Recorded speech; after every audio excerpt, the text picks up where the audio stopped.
Praise the lord. యేసయ్య అతి పరిశుద్ధమైన నామంలో మీ అందరికీ వందనాలు.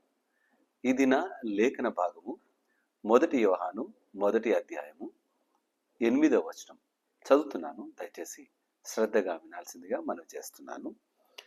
మనము పాపము లేని వారమని చెప్పుకున్న ఎడల మనలను మనమే మోసపుచ్చుకొందుము, మరియు మనలో సత్యముండదు. మనం పాపము లేని వారమని చెప్పుకోవడము మనల్ని మనమే మోసపుచ్చుకోవడం. ఇతరులు మనల్ని మోసం చేస్తే ఒక్కసారి చేస్తారు, 2 సార్లు చేస్తారు. దాని తర్వాత ఆ మోసాన్ని గ్రహించిన తర్వాత ఆ మోసంలో పడకుండా మనము బయటికి వస్తాం, వారిని దూరం పెడతాం, లేదా వారి నుండి మనం దూరం వస్తాం, దూరంగా ఉండి బ్రతకడానికి ప్రయత్నం చేస్తాం. కానీ మనల్ని మనమే మోసగించుకోవడము ఎంత దౌర్భాగ్యమో కదా. ఇందులో నుండి బయటికి రావడం సాధ్యమా? కానే కాదు. చాలాసార్లు మనము నీతిమంతులమని మనల్ని మనము గొప్ప చేసుకుంటాం, మనలో మనం అనేసుకుంటాం. మనము పాపాత్ములమన్న సంగతి మర్చిపోతాం.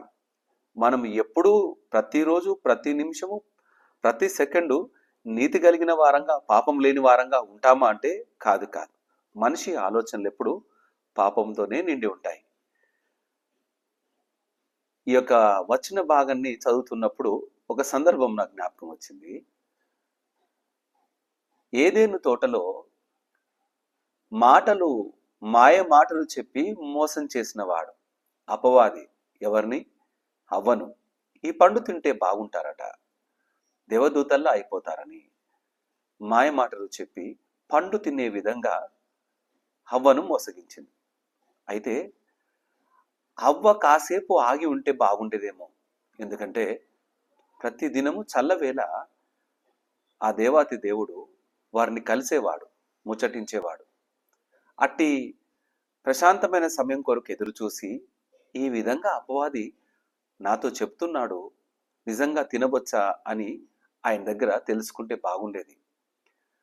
ఆ మాట చెబుతున్నప్పుడు విని మోసపోయింది. పాపమేదో పరిశుద్ధత ఏదో గ్రహించలేని స్థితి మనల్ని మనం మోసం చేసుకోవడం. అయితే ఈ గ్రహింపు స్థితి ఎప్పుడు వస్తుంది అనంటే అది మనలో సత్యం ఉంటేనే అర్థమవుతుంది. నిజాయితీగా ఉన్నప్పుడు, నమ్మకంగా ఉన్నప్పుడు, విశ్వాసంలో ఉన్నప్పుడు నువ్వు కనుక్కొని తెలుసుకొని ముందు కొనసాగుతావు. అట్టి సత్యము ఎప్పుడు కలిగిన వారంగా ఉంటాం? దేవుని మాటలు ఎల్లవేళలా హృదయంలో దాచుకున్న వారంగా ఉంటేనే ఉంటాం. దెలైలా చేతిలో మోసపోయిన సంసోను కూడా అలాంటి వాడే. తన బలం ఎక్కడ ఉందో చెప్పేశాడు. ఆ మాయ మాటలకు మోసపోయినాడు సంసోను. ఇతరులు ఎవరో చెబుతూ ఉంటే మోసపోవడం ఒక లెక్క అయితే, నేను పరిశుద్ధుడను అని మనల్ని మనం అనుకొని మోసపోవడం ఇంకా ఇది భయంకరమైన మాట. దేవుని సన్నిధానంలో మన నీతి క్రియలు ఆయన ఎదుట మురికి గుడ్డల వలె ఉన్నవి. మన నీతి ఏమాత్రము పనికిరాదు, మన పరిశుద్ధత ఏమాత్రం పనికిరాదు. ఆయన పరిశుద్ధుడు, ఆయన సత్యవంతుడు. మోసము చేసుకోకుండా బ్రతికే నమ్మకమైన జీవితం కావాలి అంటే దేవుని వాక్యపు వెలుగులోనే కొనసాగాలి. అద్భుత కార్యాలు జరిగినంత మాత్రాన నేను చాలా గొప్పగా బ్రతికేస్తున్నానంటే కుదరదు. అది కేవలం ఆయన కృప మాత్రమే, ఆయన దయ మాత్రమే ఇంకా మనం నిలబెట్టి నడిపిస్తోంది. మనము మోసపూరితమైన బ్రతుకు కలిగిన వారం. యాకోబు అది వరకు మోసగాడు, కానీ ఒప్పుకొని నువ్వెవరివి అన్నప్పుడు అక్కడ మోసం చేయలేదు. తండ్రిని మోసం చేసినాడు, నేను ఏశావునంటూ మోసం చేసినాడు, కానీ దేవుని సన్నిధానంలో మోసం చేయలేదు. ఎవరు అంటే నేను యాకోబు అన్నాడు. ఆ క్షణము నుండి మార్చబడ్డాడు, ఇశ్రాయేలుగా దేవుడు నిలబెట్టి నడిపించినాడు. నా జీవితంలో మోసగించే స్థితి ఎవరిని, ఇతరులే కాదు, మనల్ని మనం మోసగించుకునే స్థితి ఒకవేళ ఉంటే దేవుని సన్నిధానంలో సత్యముతో బ్రతకడకుండా అసత్యాన్ని ఆధారం చేసుకొని ఉన్నట్టుగా లెక్క. నువ్వు సత్యము కావాలి అంటే దేవుని సన్నిధానంలో నిలకడగా నిలబడాలి, వాక్కును అంగీకరించాలి. ఆయన సన్నిధానంలోనే పాపాన్ని పోగొట్టుకోవడానికి ఆయన ఆశ్రయాన్ని వేడాలి. అప్పుడే నువ్వు సత్యము కలిగిన వాడుగా నువ్వు మోసమును జయించిన వాడవుగా నిలబడతావు. మరణాన్ని గెలిచిన ఆ యేసయ్య నీ బ్రతుకులోని మోసాన్ని తీసివేస్తానంటాడు. ఆశ్రయిస్తావా? ఆయన్ను కలిగి కొనసాగుతావా? అట్టి స్థితిలో నిలబడాలని నువ్వు ఇష్టపడితే దేవుని ఈ మాటలు నీ హృదయంలో తప్పక కార్యం జరిగిస్తాయి. దేవునికి మహిమ కలుగునుగాక. ఈ వాక్యం దేవుడు దీవించి ఆశీర్వదించునుగాక. తల వంచుతామా? ప్రార్థన చేసుకుందాం. మా ప్రియ యేసయ్య, మీకే స్తుతులు వందనాలు. నా తండ్రి, మమ్మల్ని మేము మోసం చేసుకునే వారముగా, అయ్యా మేమే నీతిమంతులమంటూ పాపము లేని వారమంటూ బ్రతికేస్తున్నామేమో, కానీ మా తలంపులు ఎల్లవేళలా చెడ్డవే. అయ్యా, మాలో ఏమాత్రము సత్యము లేదు. నా తండ్రి, నీవు సత్యవంతుడు, న్యాయవంతుడవు, పాపము లేని పరిశుద్ధుడవు.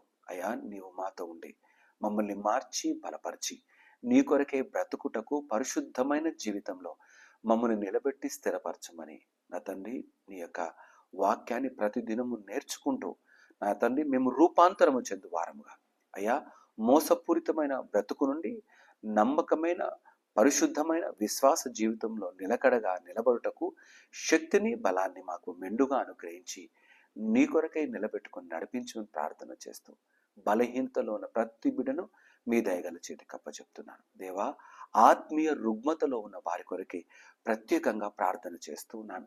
పాపమంటని వారిగా బ్రతుకుటకు కావలసిన బలమును శక్తిని ఆయన నీ యొక్క వాక్కు ద్వారా అనుగ్రహించి నిలబెట్టండి.